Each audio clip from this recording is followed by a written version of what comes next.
Vamos a estar en Juan, capítulo 4, versículo 27, pero antes de decirle el título, ahí casi me descubren el título, antes de decirle el título, déjenme contarles una breve historia de un muchacho que estaba en un río, estaba metido en el río y estaba con sus brazos salpicando el agua por todas partes, y en ese instante pasaba un hombre que le dijo al niño: ¿no ves, niño o joven, no ves que hay un cartel que dice prohibido nadar?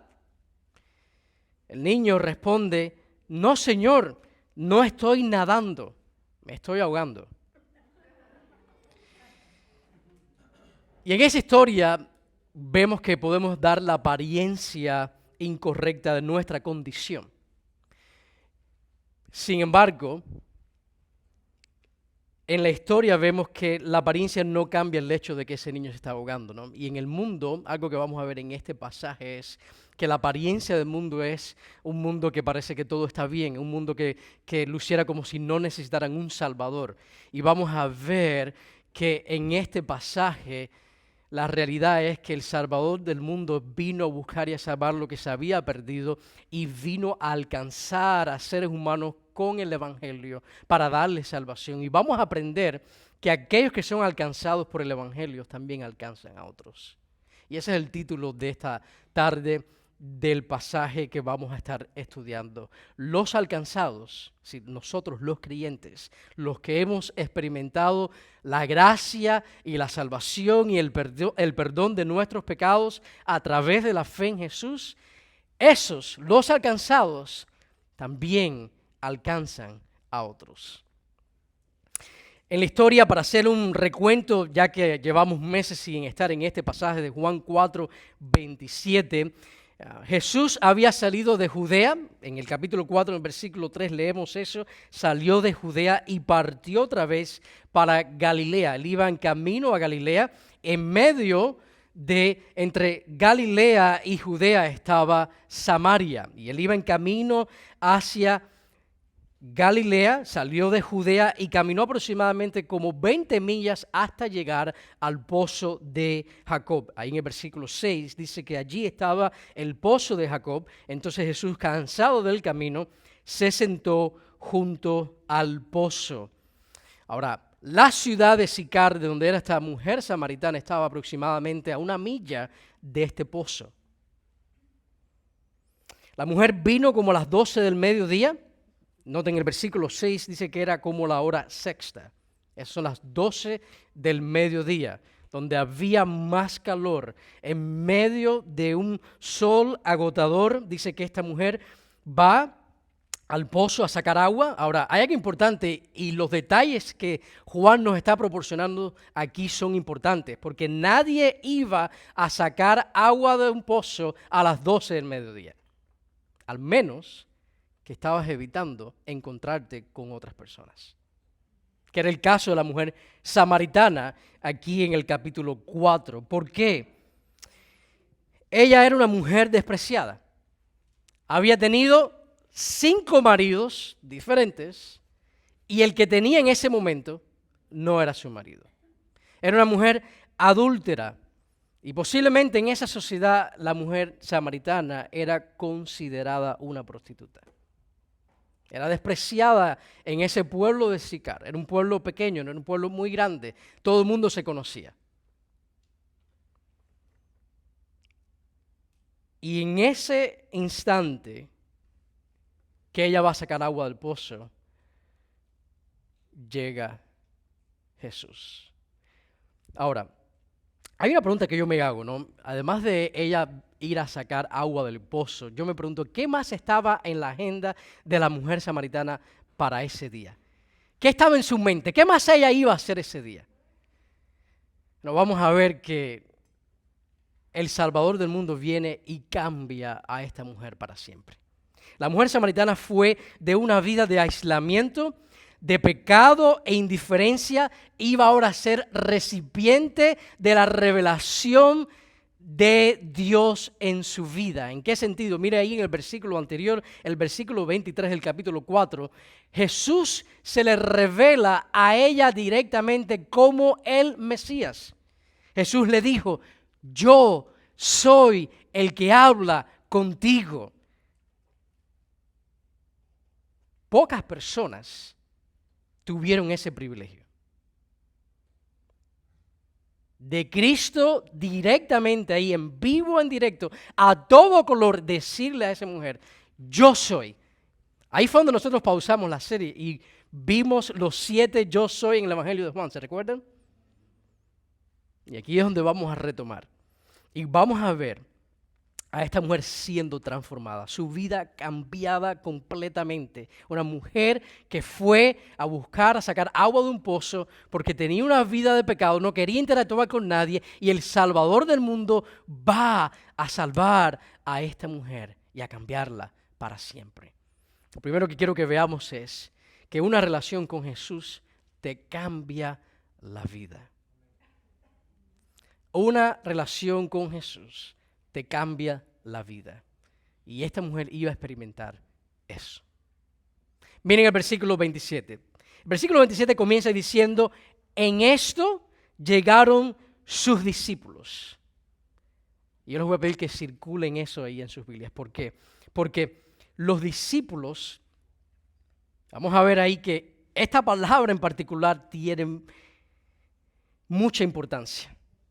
Que esa frase está bien intencionada. Los discípulos no llegaron hasta que Jesús le dijo a la mujer samaritana, yo soy el que habla contigo. No llegaron antes y no llegaron mucho después. Llegaron exactamente justo en ese momento. Y los comentaristas bíblicos hablan de esa frase ahí como la providencia de Dios. Que en ese justo momento llegaron los discípulos. Y cuando hablamos de la providencia de Dios, estamos hablando de que Dios controla todas las circunstancias, que Dios controla todos los eventos, que Dios controla todas las decisiones, que Dios controla todas las relaciones, todas las personas, todo el tiempo a través de toda la historia con un propósito, y es el propósito de que todas esas cosas marchen y se unan de acuerdo a sus propósitos divinos para llevar a cabo el plan de redención.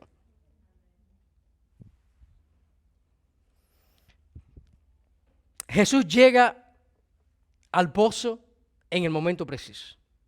La mujer samaritana llega al pozo en el momento exacto. Los discípulos se van, acuérdense que estaban con Jesús, y fueron a la ciudad a buscar algo de comer. Se fueron a la ciudad en el momento justo. Los discípulos regresan en el momento preciso. Miren toda la parte de Dios orquestando los eventos, las personas, el tiempo para salvar a esta mujer. Jesús necesitaba agua. No tenía con qué sacar agua del pozo. Llegaba esta mujer samaritana, que sí tenía con qué sacar agua del pozo. Y esto sirvió para comenzar un diálogo como un rompehielo, el tema del agua, para cambiar el destino eterno de esta mujer samaritana. Y no solamente de la mujer, vamos a ver que de toda la ciudad. Y vemos que Dios está de una manera soberana llevando a cabo su plan. Dice que en esto llegaron sus discípulos. Y esa frase, les repito, es bien intencional. Eso no está ahí por casualidad. En el griego, esa palabra muestra precisión. Que no fue un chance, sino que la mano de Dios, las huellas digitales de Dios estaban detrás de los eventos. La mano divina estaba detrás de este evento en particular. Si los discípulos hubieran llegado más temprano, ¿qué hubiera sucedido? Hubieran interrumpido esa conversación entre Jesús y la mujer samaritana. El pasaje nos enseña lo que estaba pasando por la mente de los discípulos. Mírenlo ahí en el versículo 27. Dice que vieron, se admiraron de que estaba hablando con una mujer. Recuérdense que en esa sociedad un hombre públicamente no hablaba con una mujer. un judío con un samaritano, menos que menos, y un rabí con una mujer, menos que menos. Y los discípulos dice que se maravillaron, se admiraron de que él estaba hablando, él estaba rompiendo todos estos estereotipos. Y ninguno se atrevía a preguntarle, ¿qué tratas de averiguar? ¿O por qué hablas con ella? Así que estas preguntas, si hubieran llegado más temprano, en ese instante ahí entre Jesús y la mujer samaritana, hubieran interrumpido esa conversación. Pero no llegaron tampoco mucho más después, que se hubieran perdido la conversación, que se hubieran perdido el haber presenciado con sus propios ojos esta interacción entre el Cristo y esta mujer pecadora.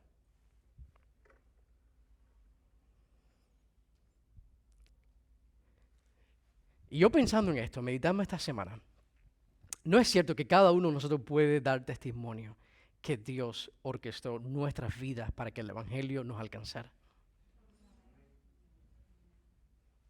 Puede ser en la familia que tú naciste, que ya conocía al Señor. Puede ser esa amistad que te habló del Señor. Puede ser ese compañero de clases, esa persona en el trabajo, ese vecino. Puede ser un evento en tu vida que te marcó y Dios usó para captar tu atención.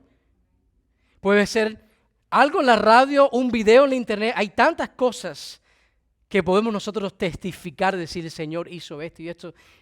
Y todo lo usó de tal forma que avanzó mi vida hasta el punto donde yo me encontré con el Salvador del mundo de la misma forma que esta mujer samaritana.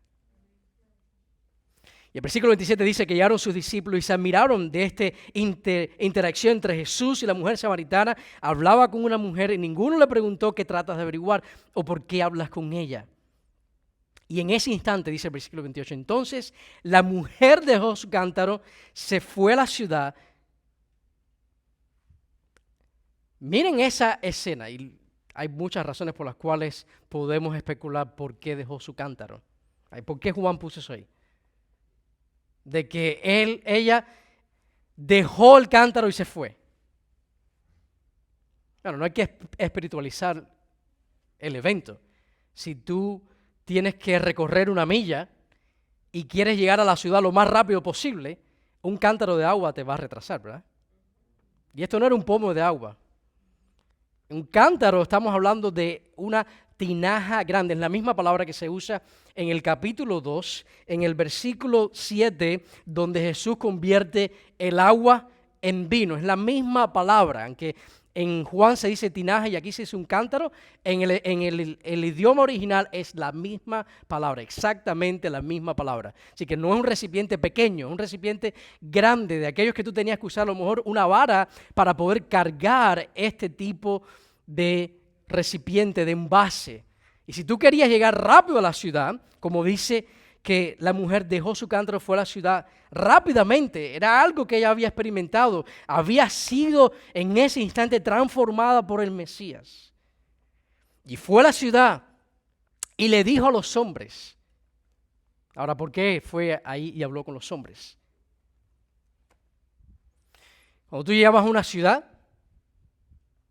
las ciudades tenían normalmente puertas, tenían muros, tenían murallas para protegerse de enemigos.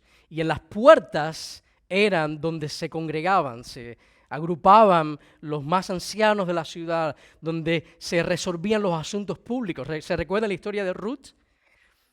En Ruth, en el capítulo 3, en el versículo 18, dice que Noemí le dice a Ruth, espera, hija mía, hasta que sepas cómo se resolverá el asunto. Se resolvían los asuntos ahí en las puertas de las ciudades. Dice, y Booz subió a la puerta y allí se sentó. Y aquí que el pariente más cercano, así que en la ciudad había una puerta principal y en esa puerta principal estaban sentadas las personas más importantes.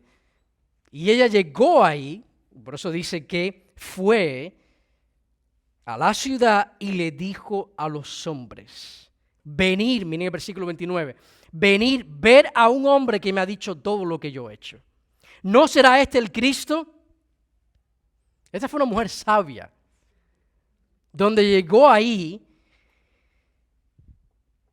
Y ella sabía que su testimonio no era el mejor. Posiblemente, si ella llega y empieza a tratar de convencer a estas personas de que el hombre con el cual se había encontrado era el Mesías, posiblemente la hubieran echado a un lado. Ella sabía que su testimonio no era muy creíble. Por eso les dijo a los hombres, vengan ustedes mismos y vean con sus propios ojos. Venid y ved. Ahora, esta mujer que se había propuesto ir a las 12 del mediodía a sacar agua para no interactuar con nadie, ahora estaba corriendo hacia la ciudad sin ninguna vergüenza y estaba interactuando con todos aquellos que posiblemente la veían públicamente en otra ocasión denigrado y maltratado. Ahora ella estaba sin vergüenza, sin ninguna vergüenza, hablando del Mesías. ¿Y por qué ahora había ese cambio en ella? ¿Por qué vemos el cambio en la mujer samaritana de una mujer aislada a una mujer ahora que va a interactuar con toda la ciudad? ¿Qué es lo que sucede en la salvación? Cuando Cristo nos salva a nosotros. Nos limpia la conciencia, ¿verdad? De nuestro pecado. Ya nuestro pasado no es motivo de vergüenza. El pasado se convierte en un testimonio, donde no tenemos que esconder nuestro pecado. Al contrario, podemos dar testimonio de lo que Cristo nos ha salvado y nos ha perdonado y nos ha lavado para siempre.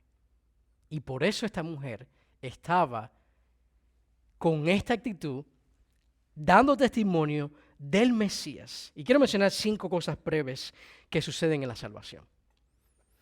Cuando hablamos de salvación estamos hablando, número 1, de redención. ¿Qué significa la palabra redención? Cuando ustedes lean redención, estamos hablando de que a través de la sangre de Jesús, Cristo nos ha comprado con su sangre. La palabra redención nos da una imagen de que en el tiempo del primer siglo habían esclavos y los esclavos eran comprados de un mercado de esclavos, eran redimidos, eran liberados por un precio. Y la palabra redención está hablando de que nosotros, esclavos al pecado, esclavos a nuestra antigua manera de vivir, Cristo Jesús, a través de su sangre, nos compró de ese mercado de esclavos. De nuestra antigua manera de vivir, a través de su sangre. Y no solamente nos redime, en la salvación vemos también justificación. Que delante de Dios, por lo que Cristo hizo por nosotros, delante de Dios ahora hemos sido justificados a través de la fe en Jesús. Número 3, cuando hablamos de salvación estamos hablando de perdón, que todos nuestros pecados han sido perdonados. Cada uno de ellos, pasados, presentes y futuros. Cada uno de ellos. No hay un pecado que la sangre de Jesús no haya perdonado. Y eso es una buena noticia, iglesia. Número 4, hemos sido también adoptados. Cuando hablamos de salvación estamos hablando de adopción. Que hemos sido ahora hechos partícipes, miembros de la familia de Dios.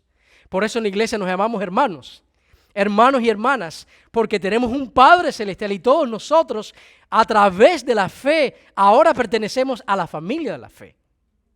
La iglesia es la familia de Dios y nosotros, hermanos y hermanas en Cristo Jesús. Y no solamente hemos sido adoptados, sino que hemos sido reconciliados con Dios. Y esta era la mujer samaritana. La mujer samaritana había experimentado redención, justificación, perdón, adopción y reconciliación con Dios. Como se dice en inglés, no wonder que fue corriendo para allá a predicarle a toda esta ciudad de que había tenido un encuentro con el Salvador del mundo. Por eso, Una relación con Jesús te cambia la vida. Nos cambia. Y si Jesús ha cambiado tu vida, por favor, diga amén. El Señor nos ha cambiado. Dice Sinclair Ferguson que cuando una persona es trasladada al reino de Dios y se convierte en un hijo de Dios, una vida nueva fluye. Hay un antes y un después. Hay un momento en el pozo y un momento en la ciudad.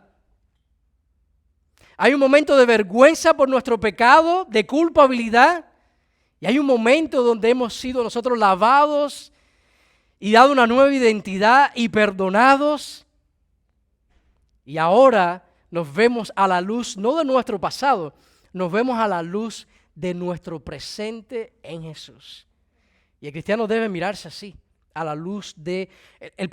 El pecado es algo que cuando nosotros como cristianos que todavía lidiamos con la presencia del pecado, trata de llevarnos al pasado, ¿no es cierto? El pecado llega a nuestra vida como nuestro antiguo master, nuestro antiguo Señor, intenta de que nosotros le obedezcamos. Pero ya no tenemos al pecado como nuestro Señor. ¿Quién es ahora nuestro Señor? Jesucristo. A Él obedecemos, a Él escuchamos, a Él seguimos, a Él adoramos. Y esta mujer había experimentado salvación. Por eso que es imposible, iglesia, caminar con Jesús y no ser transformado. Es imposible caminar con Jesús y que no te apasione lo que a Él le apasiona. Ahora, ¿qué es lo que le apasiona a nuestro Salvador? Jesús vino a salvar y a buscar lo que se había perdido, nos dice Lucas 19:10. Los que caminan con Jesús se apasionan por lo que Jesús ama. ¿Y qué Jesús ama? Que personas sean rescatadas de sus pecados a través de la fe en Él. El gozo de Dios, el gozo que Dios siente está ligado a la salvación de los perdidos. En los evangelios vemos las parábolas de la moneda perdida. ¿Qué sintió cuando encontró esa moneda perdida? Gozo. ¿Qué sintió en la parábola cuando esa oveja perdida fue hallada? Gozo. ¿Qué sintió el padre del hijo pródigo cuando el hijo fue hallado y regresó? Gozo. ¿Qué sucede en el cielo cuando un pecador se arrepiente? Fiesta, gozo, los ángeles de Dios, todo el cielo adorando a Dios y celebrando de que un pecador ha sido rescatado. Y aquellos que han sido alcanzados, lo que ahora apasiona sus vidas, o lo que debe apasionar, porque la realidad es que a veces no estamos apasionados por eso, y oramos que el Señor produzca esto en nuestras vidas. Señor, aviva la pasión por ver personas siendo alcanzadas por ti. Porque aquellos que han sido alcanzados, aquellos que tienen una relación con Jesús, sus vidas han sido transformadas. Te cambian para siempre. La prioridad de Jesús es llevar a cabo el plan de salvación. Mira ahí el versículo 34.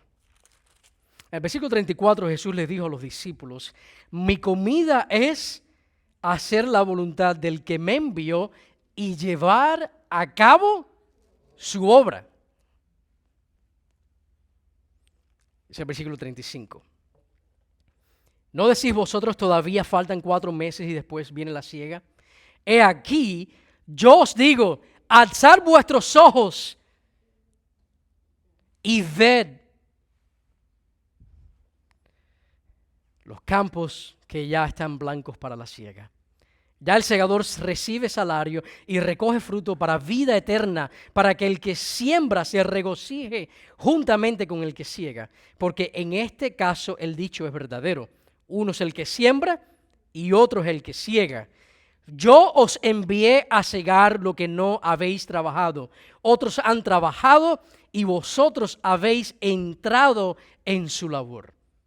Clave esa parte del versículo 38. Nosotros hemos entrado en esa labor. ¿Cuál es la gran comisión? Esa labor. Hemos sido invitados.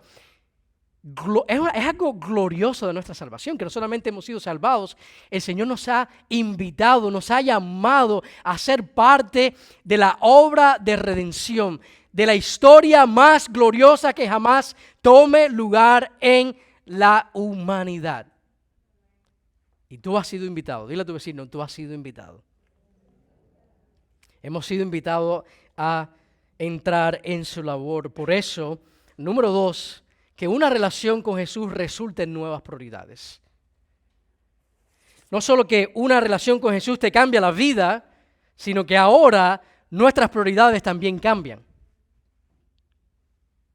La prioridad de la mujer samaritana cambió. Olvídate del agua. Yo voy a la ciudad a dar testimonio de mi Salvador.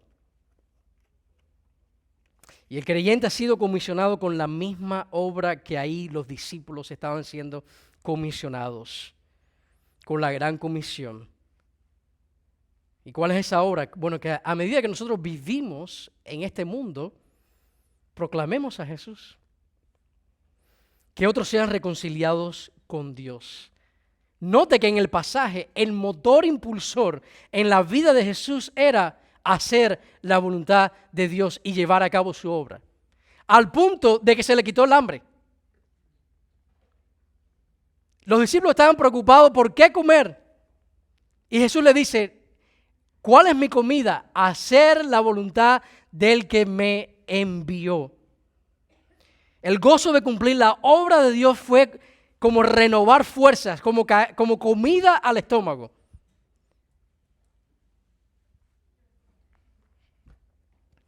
El versículo 35, vemos a Jesús interactuando ahí con los discípulos que le dice, ¿no decís vosotros todavía faltan 4 meses y después viene la siega? ¿Qué significa eso? Bueno, significa de que faltaban 4 meses para que llegara el momento de colectar la cosecha. Ahora, Jesús les dice, he aquí yo os digo, alcen vuestros ojos y miren, vean, la siega ya está lista. Los campos ya están listos. Ahora yo imagino en la mente de los discípulos. Los discípulos estaban mirando la cosecha, la siega, el campo. Literalmente ellos estaban fijando en las plantas. Y para que la siega estuviera lista, había un cambio de color en el trigo. Pasaba de tener un color verde a un color blanco. La punta cambiaba de color. Y los discípulos estaban mirando. Decían, bueno, nosotros vemos que todo está verde todavía. Pero el punto de Jesús no era acerca de una siega de trigo, era una siega de personas. Mire, versículo 30. ¿Qué sucedió cuando la mujer fue y dio testimonio de Cristo y les dijo a las personas, vengan y vean a un hombre que me ha dicho todo lo que yo he hecho? ¿No será este el Cristo? ¿Cuál fue la respuesta de las personas? Salieron de la ciudad e iban a él. La ciudad salió hacia el pozo de Jacob, donde estaba Jesús con sus discípulos. Miren la escena, Jesús y los discípulos parados ahí y la ciudad viene hacia ellos. Ahora, para entender el contexto hay que entender que en esa parte del Medio Oriente las personas normalmente se vestían de blanco. Y Jesús le está diciendo, miren, la cosecha está lista. ¿Cuál era la cosecha? Esa ciudad, ese pueblo que venía hacia él. Jesús ahí está indicando que él iba a salvar a todas esas personas. Está hablando de un contexto específico ahí. Si es cierto que de una manera indirecta todos hemos sido llamados ahora a llevar la gran comisión y sí, la cosecha está lista, pero en este caso específico Jesús está revelando a sus discípulos de que él iba a salvar a todas esas personas. que estaban siendo ilustradas como una cosecha de trigo, lista para ser recogida, para ser regada, para ser cosechada.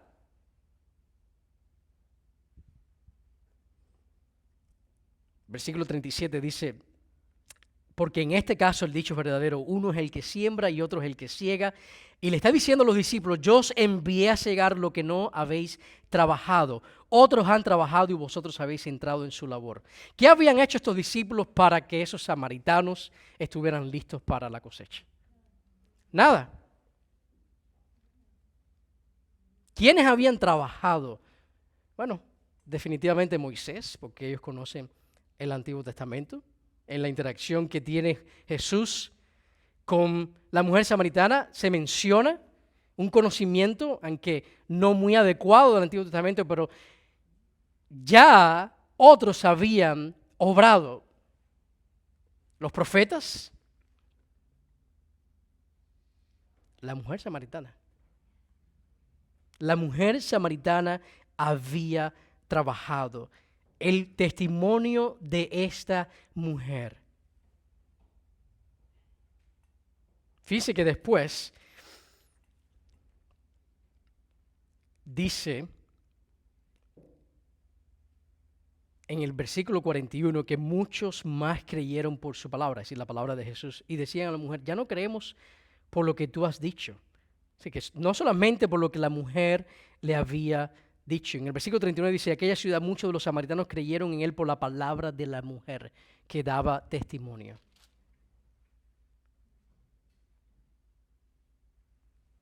Una relación con Jesús resulta en nuevas prioridades. Y uno de nuestros distintivos como iglesia, de nuestras prioridades como iglesia, es seguir creciendo en esta realidad. Que haya urgencia por ver a los perdidos, a los no alcanzados, siendo alcanzados por cristianos a través del Evangelio. John MacArthur, hablando de la mujer samaritana y hablando de la reacción de ella, dice que la noticia era demasiado buena para ella quedársela y no compartirla. ¿Cuál era la noticia? De que el Cristo estaba en medio de ellos.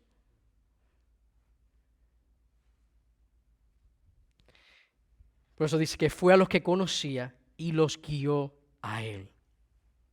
Esto es una imagen bella de cómo Dios usa a personas para ser alcanzados por el Evangelio. Y Dios quiere hacer lo mismo con tu vida. Dios quiere usar tus relaciones para que tú guíes a esas personas hacia el Mesías, hacia el Cristo, hacia el Salvador del mundo. Steve Lawson dice que nosotros nos congregamos para adorar y nos esparcimos para evangelizar. ¿Por qué la iglesia se reúne? Nos reunimos para adorar, nos reunimos para ser equipados para toda buena obra y después nos esparcimos para alcanzar a los perdidos. En sus casas hay perdidos, en su familia hay perdidos, amistades que están perdidas, que no han sido alcanzadas por el Evangelio, personas en su trabajo. Cada uno de nosotros tenemos un círculo de influencia. Cada uno de nosotros tenemos personas en nuestras vidas que necesitan ser alcanzadas. Y los alcanzados, nosotros, alcanzan a otros. De aquella ciudad, muchos de los samaritanos, versículo 39, creyeron en él por la palabra de la mujer que daba testimonio y decía, él me dijo todo lo que yo he hecho. Y muchos más creyeron por su palabra.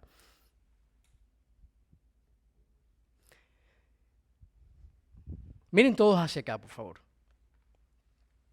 ¿Cuándo fue la última vez que tú guiaste a otra persona a Cristo?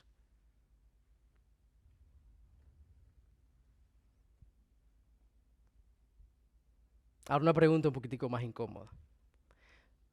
¿Cuándo fue la última vez que trataste?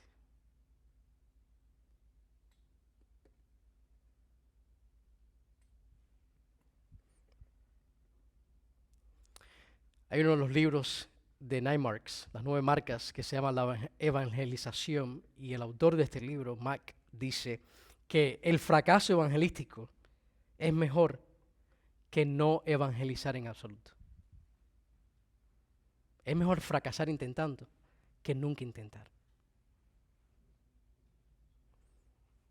Y aquí la exhortación es, intenta. Intenta. Recuérdense que nosotros no salvamos a nadie. En el libro de Jonás aprendimos que nuestra responsabilidad es llevar el mensaje de nuestros labios a sus oídos. Es la responsabilidad del Espíritu Santo llevar el mensaje del oído al corazón. Pero intenta. Intenta. Bueno, pastor, pero yo no sé cómo hacerlo. Vamos a hablar acerca de eso ahora. Vamos a aprender de la mujer samaritana. Vamos a aprender de Jesús. ¿Cómo fue que eso sucedió? Pero algo que sí puedes ir haciendo es invita a otra persona a venir a la iglesia. Invita a otra persona a sentarse ahí al lado tuyo. Ven, mira, conoce mi iglesia, conoce a mis hermanos en Cristo. Conoce a mi familia de la fe.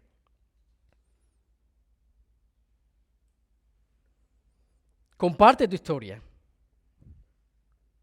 ¿Cómo fue que llegaste a los pies de Jesús? O mejor dicho, ¿cómo fue que Él orquestó tu vida para que llegaras a los pies de Jesús? Comienza hablando del agua de vida eterna que Dios tiene para ti si solo la pides. Que fue lo que Jesús le dijo a la mujer samaritana. Si tú supieras el agua que yo tengo, tú me la... ¿Qué dice el pasaje? Pedirías. Si solo pides. Y esto es algo que podemos nosotros comenzar, cuando hablamos del Evangelio, decir la dádiva, si tú supieras la dádiva de Dios, el perdón de Dios, el amor de Dios, si solo se lo pides. Hay muchas personas que no son salvos porque no han pedido salvación. Y debemos comenzar por ahí. Si solo pides, tú no te ganas la salvación, solo tienes que pedirla. Pedirla. Y eso fue lo que hizo Jesús ahí con esa mujer. ¿Y cuál fue la respuesta de la mujer samaritana? Dame esa agua. Dame esa agua, oh Dios. Dame de beber esa agua. Y en ese momento Jesús le dijo, bueno, un segundo. Ya que ella estaba interesada por el agua de vida eterna, Jesús le dijo, tenemos que lidiar con algo primero. Tenemos que lidiar con tu pecado. Y expone el pecado de la mujer samaritana. No solo le ofrece agua de vida eterna, agua viva, sino que cuando la mujer desea esa agua y dice, dame de beber esa agua, le dice, está bien. Pero primero tenemos que lidiar con algo. Y expuso su pecado. No solo Jesús sabe, y esta es la parte de la deidad de Cristo, no solo Jesús conoce lo que las personas piensan, Jesús conoce todo acerca de las personas. Y le revela su historia. Nunca había interactuado físicamente, humanamente, nunca había visto a esta mujer. La mujer nunca lo había visto a él. Por eso ella fue a la ciudad y le dijo, me dijo todo lo que yo había hecho. Tiene que ser el Mesías. Y expuso su pecado. Así es como nosotros debemos presentar el Evangelio. Cuando hables con las personas, ofrécele la buena dádiva de Dios. Dios te ama. Dios ha amado al pecador. Dios ha amado al mundo.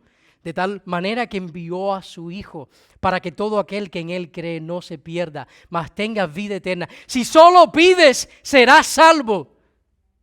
Ahora, cuando la persona dice, yo quiero ser salvo, lo segundo que tenemos que hacer es, bueno, primero tenemos que lidiar con algo en tu vida. Y es tu pecado. Y tiene que haber arrepentimiento. Para ser salvo, tiene que haber arrepentimiento. No hay que ir a la universidad, no hay que ir y tomar una maestría para compartir el Evangelio. Trata. Si solo trataras, si la iglesia de Cristo tratara de compartir el Evangelio con las oportunidades que Dios nos presenta, viéramos a más personas siendo salvadas. Ahora miren el versículo 42. Y vamos hoy a terminar en este versículo. Le decían a la mujer, ya no creemos por lo que tú has dicho, porque nosotros mismos le hemos oído y sabemos que este es en verdad el Salvador del mundo. Jesús había quedado 2 días con estas personas.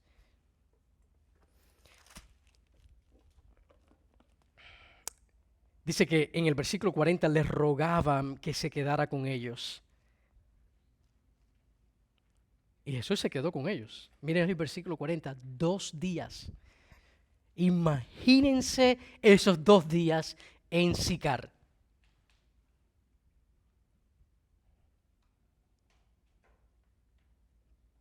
Dos días escuchando y viendo al Salvador del mundo obrar en medio de ellos. Como dice Juan en el capítulo 20, en el versículo 30, de que muchas otras cosas hizo Jesús en presencia de sus discípulos que no están escritas. Posible que muchas cosas Jesús hizo ahí en presencia de esas personas. Que todos ellos creyeron. Los alcanzados alcanzan a otros. Y todo comenzó por una mujer samaritana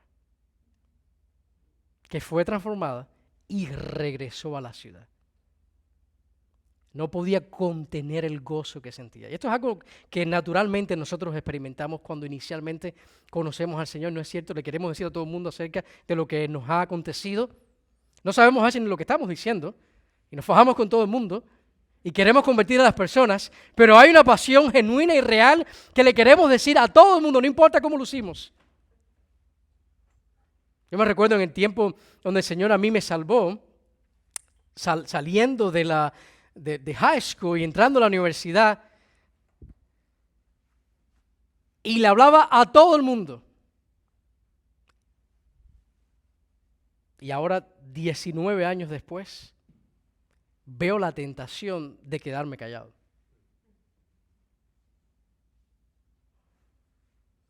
Los alcanzados alcanzan a otros.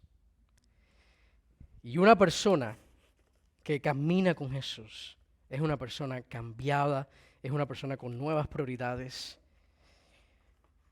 Y pedirle al Señor que Él nos auxilie a predicar el Salvador del mundo, porque hay un solo Salvador.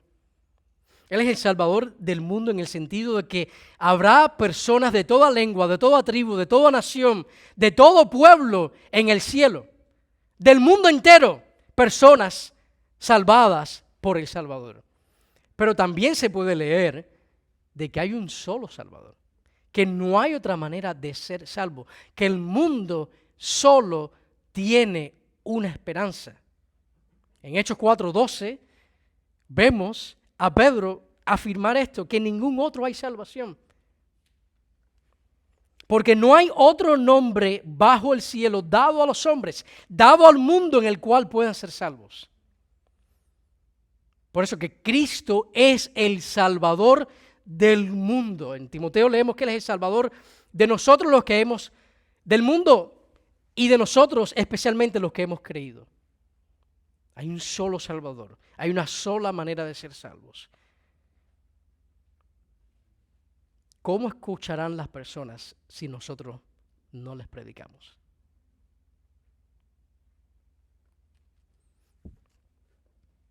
Y ese es el punto de predicar a Cristo. Es el punto del Evangelio de Juan. En Juan 20:31 dice que estas cosas se han escrito para que creas.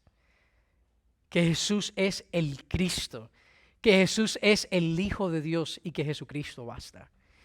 Que todos aquellos que creen en Él, que al creer en Él tengas vida eterna. No se dejen engañar. No hay otra forma de ser salvo. Venir a la iglesia, sentarte debajo de este edificio no te salva. Que tu esposo sea alguien moral no significa que seas salvo. Hay una sola manera de ser salvo: a través de la fe en el Hijo de Dios. Y nosotros como iglesia debemos tener esa urgencia de que como alcanzados, que fuimos alcanzados, ahora estar en esta misión de alcanzar a los demás. Sea nuestro esposo, sea nuestros hijos.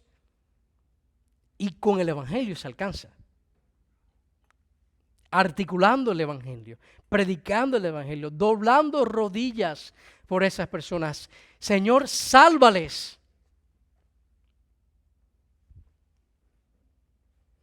Al menos que tengas fe en Jesús, morirás en tus pecados. ¿Y qué significa morir sin tener los pecados perdonados? Juicio. Condenación eterna. Y si amamos realmente, uno no quiere eso para los seres queridos, ¿verdad? Y para otras personas. Por eso que hay urgencia en predicar a Cristo, en alcanzar a otros. El mundo te dice, tú puedes cambiar tu vida. Solo tienes que cambiar como luces. Tú puedes cambiar tu vida si te compras tal cosa. Tú puedes cambiar si modificas tu estilo de vida. Si cambias como piensas, si generas pensamientos buenos, como escuchaba en la radio los otros días. La felicidad depende de ti, solo tienes que generarla. ¿En serio? Me dio deseo de manejar hacia esa estación de radio y llevarme al hombre al hospital de los niños, donde los niños tienen cáncer y están muriendo, y decirle, vine a ver si esa persona, solamente los padres que están sufriendo por la forma de pensar van a sanar a esos niños. La realidad es que existe solo una persona en todo el universo que te puede cambiar, que te puede salvar, que te puede perdonar, y ese es Cristo Jesús. No hay otro Salvador. Y Dios es Salvador, esa es su naturaleza. Y nosotros hemos sido invitados a participar en esa labor. El Antiguo Testamento muestra a Dios como el Salvador. En Mateo leemos de que Jesús al nacer se le dice, lo llamarás Jesús, ¿por qué? Porque Él salvará a su pueblo de sus pecados. Él es el Salvador. Y hemos sido invitados a participar en ver a personas salvadas. Lo único que nosotros nos vamos a llevar para el cielo son personas. Y mira que nos afanamos por otras cosas. 1 Corintios 3:9 dice, nosotros somos colaboradores de Dios. Somos colaboradores en Cristo Jesús. Como iglesia. Por eso la iglesia tiene un propósito especial. No hay un plan B. No hay otra manera de que el Evangelio va a alcanzar a las personas. Es a través de la iglesia. A través de ti. Si usted es parte de la iglesia de Jesucristo, apúntese usted mismo, por favor. ¿Quién es la iglesia de Cristo? Si tú eres de la iglesia de Cristo, haz así. Bueno, es a través de ti que el Evangelio va a ser propagado. Lo vemos ahí en la vida de la mujer samaritana. A través de ella el Evangelio llegó ahí a Sicar. La usó para que esas personas fueran ahora a Jesús.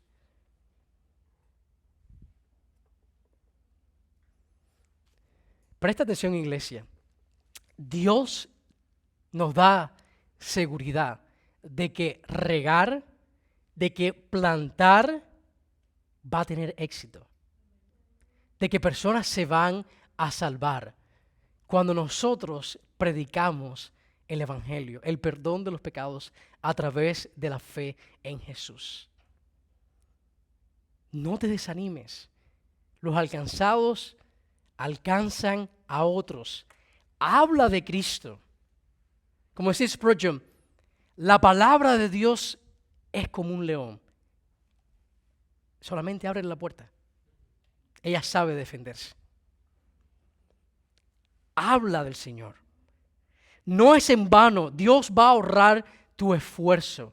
Dios va a honrar que tú estás proclamando la salvación a través de la fe en Él. Dios lo usa, personas se van a salvar.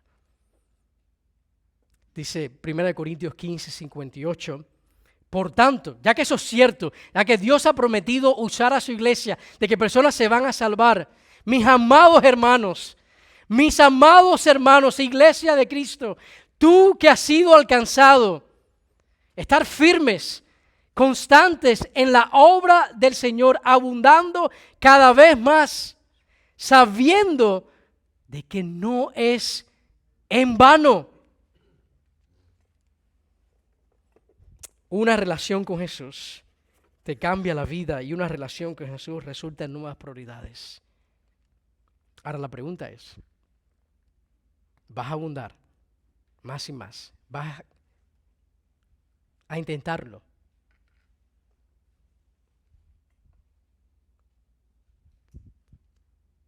Vamos a orar.